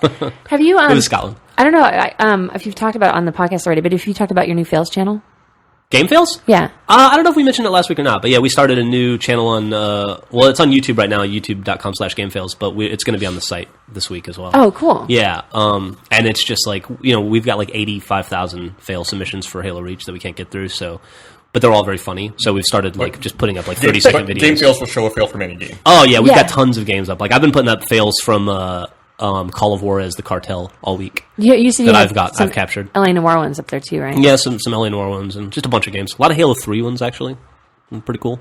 Skate 3, There's Dirt 3. some good Grand Theft Auto ones too. A lot of Grand Theft Auto ones. Anything with a number in the title, we'll make a fail of. So And you also have surprise because it's people just sort of throw them in, and then you occasionally have surprise commentary. Is that right? Yeah, I'm well, trying we to help can't- you we- out here, we please. can't- She's I'm really really digging. trying. We can't do commentary on every video because it's just so many. Because we put up like 5 to 10 a day. But yeah, we'll put up commentary on like 1 a day. Okay. So the more you we watch, call it surprise commentary. the more likely you are to hear you and Jack, or you and who else? Yeah, Jack and I. Okay. There you go. The Achievement Hunter crew.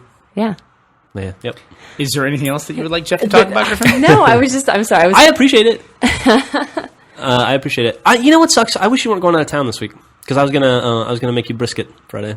oh man, you man. missed out. I know. I heard. It was I perfected crazy. the technique. It was so good. Like you would cut into it and just juice would just drip. All right, Oh my stop God, it was you know, so good. our intern Tyler this is his last few days in the office, so you Yeah. should definitely do it for him. Okay. You I'll definitely do it- should. do it tomorrow. I am in just a few short hours. I am getting on a plane to go to Sweden, and I'm going to go visit with the Mojang crew in Stockholm. That's Notch, right? That is Notch. Well, Notch has a whole team. And his team now. Yeah, but it's the guys who make Minecraft. So I'll be there for. I mean, this is going to be like the shortest overseas trip ever. Yeah. You could be there for like a day. And you want to talk about people taking off their socks? I mean, their shoes. Well, you're probably gonna be on the plane longer than you'll be in Sweden, or damn near. No, close to it. Although Yeah. I'm hanging. I bought Gavin a ticket, Oh, that's nice. but it is, man. It is expensive. Are you going to get to see the Swedish bikini team while you're there? I hope so. I don't think they're actually Swedish. That's what I They was going to weren't. say. They Like, never if that's were. why you're going, Bernie, you. how I am going for a nice trip with my son, a father-son trip.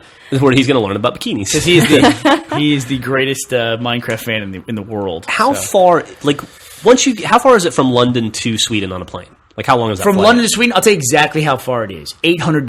That's $800 far. That's how Yeah. far it is. I know it's expensive, but Yeah, and so I agreed to bring Gavin before I knew that. So who knew it was so expensive to shuttle twinks all around make Europe? make Gavin use his slow-mo guy's money. He's doing all right. You're not kidding, dude. He's You're a not big kidding. success. Did you see his latest one with the lip flapping? I have not seen No, the I latest haven't one seen yet. that. I got to watch that. Last one I saw was the finger trap one. Oh, the mouse trap? one. Yeah. All right, I'm gonna show you this one so you can Okay. just hear Jeff's reaction to it. But yeah, so I'm gonna go there and I'll be there for a couple days. Should be fun. Yeah, it should be cool. But man, I'm really dreading the international flight. I mean, don't keep flying out of the country. I never left the country before Red versus Blue. Yeah. So I'm still not jaded to the fact of doing it. Has- But being on a plane that long, I mean, flying coach international will really test your multicultural theories. I mean, they all get abandoned when you're in there. Is Has JD been out of the country yet? JD went to Australia with me when he was 5. Okay, that's a much longer flight. is that Stockholm, right? Stockholm. Is that where our tattoo artist is? No, she's in Geneva, Switzerland. Geneva. But It's the close. Same thing. Really close, not the It's same country. all the exact same city. That was the thing that Stefan can't stand. It's like everyone thinks he's from Sweden, he's from Switzerland, yeah. and it's like totally different. So, I gotta go through an advertisement on YouTube. Not that I'm complaining. That's what keeps our economy going. What a value! Watch a short ad and then free content. So yeah, I guess it doesn't matter. I was thinking like Gavin's video here. There's a video for Yost Automotive in Austin, Texas. That seems weird to me. Like a kid made a video in his garden in England and advertises a local Austin garage. Wait, I was watching a video with the you, power Jeff, of and advertising. an advertisement. I don't know if it was YouTube or where, but it popped up. It said Jeff, blah blah blah blah blah. It made me think of Minority Report. It's kind That of was on creepy. Hulu last night. Hulu. We were watching Fuck that. something. We were watching something on Hulu, and I'm a Hulu Plus subscriber. So yeah, they No. addressed the advertisement to me. No, fuck that. It was- definitely got your Was it attention, like though. for It was like, tattoo- oh my god, this was it message like to me. tattoo It laser got the removal? shit out of my attention. That was All right. like, Jeff, do you need a divorce lawyer? So here's what they did. It's a joke. I don't need one. That's why I was so upset. So he hit no. This ad is not helpful to me. Yeah. Oh, Gavin looks all Rugged, right? All right, I gotta- He's let me wearing see a Griff shirt too. Look at him promoting, helping us out. So they did a thing where they like, I guess like flap their lips, like blow really fast out of it. At this point in the podcast, make sure you're watching the video along with us. Yeah, Oh my god, that's Dan looks like a bass. unbelievably disturbing. I never wanted to know that that's what we look like. Oh my god. So it's I love his eyes go crossed automatically. his one eye is crossed. Yeah, it takes that much concentration. I don't even know how to do that. And I think they call the video "Hello, Ladies." By the way, speaking to the ladies out there that are fans of slow mo guys, guess who you have to thank for Dan finally getting out of his pajamas and putting clothes on? Was that you? Yeah. Griffin Ramsey. Yeah, I gave him some hell for it, and finally he did it, but I think he's bitter about it. Like, we're not talking on Facebook anymore. Oh, I'm sorry. So let me get this straight. You got on the internet and told people to get dressed? I don't know how that works. No, it's just like, because, you're on camera, put some clothes on. Yeah. I feel like there's no way I'm get out of your- cuddling with get you out- on an No, airplane but, like, if you're a complete stranger he's- and you're wearing pajamas. He's a cute guy, but you got to take the sweatpants off. I don't know. I mean, and put something appropriate on. Yeah. Like Like a a tight three-piece suit. tight Like a polo nice shirt. tuxedo. It's like a creed to live by. That statement made sense to me. He's a cute guy, but you got to take the sweatpants off. All right, well, let's wrap this up. We're going to Listen, you assholes.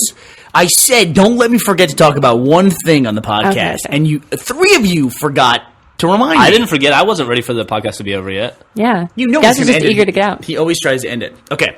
So I went to go friend. I have actually gotten onto Facebook recently. Congratulations. I have now an actual personal account that I use to communicate with friends and ex-girlfriends. Is that the primary purpose of Facebook, is to communicate with ex-girlfriends? See who got fat in high school. Yeah, and he turned out gay. That's Yeah. what I do. Well, I would be that for everybody.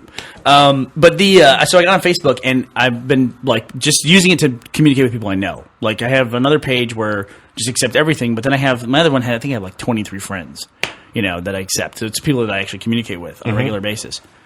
One of those people is Jordan, Jay or Dan, the guy that makes the Drunk Tank animated adventures. He showed up as a mutual friend. That's actually the coolest thing I think about Facebook. Is Yeah. you see who's mutual friends. Like I found out that Becca's a friend of, with somebody I knew in college. But so I went to go add Jordan as a friend, and as I'm about to add him, I see in his list of friends, I see a girl with the exact same last name as him, and apparently it's his sister, who is apparently very hot. Jeff, did you? No, she's a supermodel. Yeah. And I think it So might you've be looked his through sister. these pictures too? I'm on Facebook. What do you think Facebook is for? I'm just surprised that you guys have time in your busy schedules. Dude, to be- I didn't cuddle with her. I didn't steal her jacket. Okay. I'm not wearing her clothes. Okay, we're even. Let's consider this. You're even. Yeah, we're even. You looked We're at a fucking picture on the even. internet. You are even. We didn't do a photo spread. All right. So I decided in my infinite wisdom, instead of making friends with Jordan, I decided to make friends with his hot sister. So now I'm friends with Megan on Facebook. She makes great updates, by the way. Does she? It's one big beach party. Nice. And so Jordan keeps trying to friend me, and I just keep getting, not now, Jordan. Not now. And I actually saw him. We went out to dinner with the Mega 64 guys one night. We had a big dinner with them in a very cool restaurant in San Diego. Yeah. What was it? It was in somewhere in like Little Italy, right? It's like this Yeah. Italian place, but you have to go through like a deli. It's really got a really narrow hallway. It's like you wouldn't even know there's a restaurant behind it. Oh, yeah? And it's like it was like really kind of smelly, like not in a bad way, like a good way, like sausagey mixed with cheeses, mixed with, and you're just like cutting through We this. walked by that place. Yeah, Gus and I got drank under the table right next to that place last year at a Comic-Con dinner. Really? Yeah. So it was like that shot in Goodfellas where they go in the back way into the restaurant, that long tracking shot. Yeah. It was just like that. I felt like we were going through the kitchen. That's how you enter the restaurant, through the kitchen. Nice. It was Yeah, cool, it's cool. but it was the only place that would seat like we had a table of 17 or something crazy because 343 went with us too, and then So Jordan was there. Okay. And I forgot to bring it up to him again. So this has been like a 4-week joke now that nobody's aware of. that nobody's aware of. So I'm just a creep who friended his sister. There you go. So now this is how he finds out. Instead know. of telling him face to face, you're telling him via podcast. Honestly, Exactly. aren't you that anyway? Even if you think it's funny. Probably. But the punchline helps, I think, a little bit. He can animate you telling him the story to his face. Let There you go. me see if his sister's on chat right now. This will make a great Drunk Tank animated adventure. I assume it's his sister. Yeah. What if it's his he wife? just What if it's his ran- wife? Or his mom. Oh, what if it's his mom? I don't think it's his mom. How the hell do you say his last name? I don't know. I don't. Yeah, it's got a lot of consonants in it. Dan? Oh yeah. Dan, Jay, or Dan. In my last career, my previous life, I would have to administer like healthcare benefits, stuff like that. One time, an Aflac rep came to visit us, and we went to go write her name, and she said she was getting her business cards printed because she was new to Aflac, and she said, so I'll just give you my contact information. I said, great. So I wrote her name is Julie, and then she goes to her last name, and it was like Mixklewizowitz.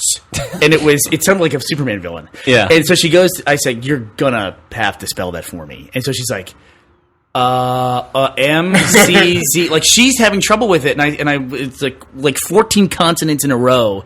And finally, when it's done, I go, I gotta say, you seem like you have trouble spelling your own name. She goes, oh, I'm married. I just got married last month. That's my new name. So, yeah, I'm still learning how to spell Miss Glowizowitz. And I said, what was your maiden name? She says, Brown.